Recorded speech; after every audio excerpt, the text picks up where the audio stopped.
পশ্চিমবাংলার মুর্শিদাবাদ জেলার বহরমপুরে একটি বেসরকারি হসপিটালে প্রায় 2.5 বছর ধরে একটি নার্স ডিউটি করছিলেন। হঠাৎ তার হিজাব পরার কারণে তাকে বরখাস্ত করা হয়েছে, অর্থাৎ চাকরি থেকে তাকে চাকরিচ্যুত করা হয়েছে, চাকরি থেকে বাদ দেওয়া হয়েছে। আমি ভেবে অবাক হচ্ছি আমরা কোন রাজ্যে বসবাস করছি। একজন নার্স, তার কাজ হচ্ছে ডিউটি করা, যতটুকু ডিউটি হওয়ার আছে করবেন, পরিষেবা দেবেন। সে হিজাব পরে থাকলো, মা মাথায় সিঁদুর থাকলো, বা হাতে শাখা পালা থাকলো, এটা ম্যাটার করে না। এইগুলো যদি আমার মনে খোলানো হয়, মানে সেই শাখা সিঁদুর হোক, শাখা পালা হোক বা হিজাব হোক, তাহলে তার ধর্মীয় আচরণে বাধা দেওয়া হচ্ছে। আমরা কোন রাজ্যে বসবাস করছি?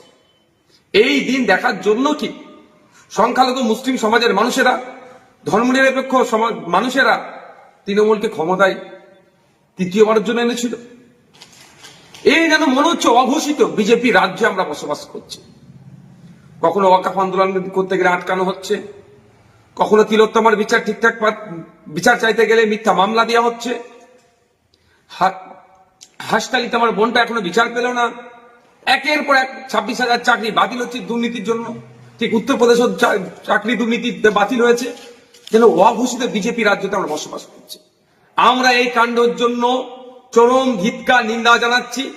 অবিলম্বে স্বাস্থ্যমন্ত্রী তথা মুখ্যমন্ত্রীকে এই বিষয়ে হস্তক্ষেপ করতে হবে, এর কড়া একটা বিহিত করতে হবে।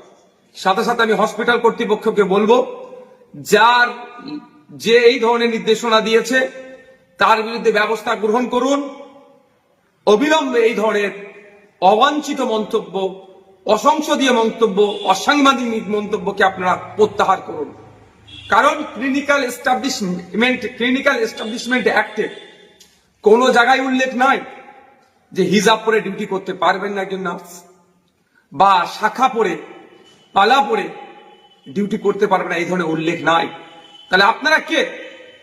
ক্লিনিক্যাল এস্টাবলিশমেন্ট অ্যাক্টকে আপনারা ভায়োলেট করছেন, ফান্ডামেন্টাল রাইটসকে আপনারা ভায়োলেট করছেন, ধর্মীয় স্বাধীনতা হস্তক্ষেপ করছেন। এগুলো মেনে নেওয়া যায় না।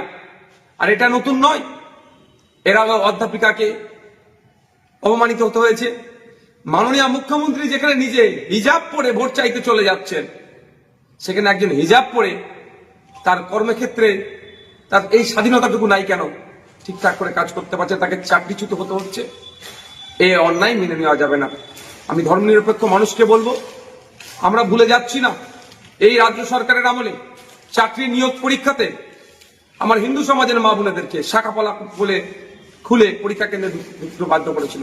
নওশাদ সিদ্দিকী তখনও প্রতিবাদ করেছে। এখন মুসলিম সমাজের একটি মহিলাকে হিজাব পরার জন্য চাকরিচ্যুত করেছে, তার জন্য প্রতিবাদ করছে।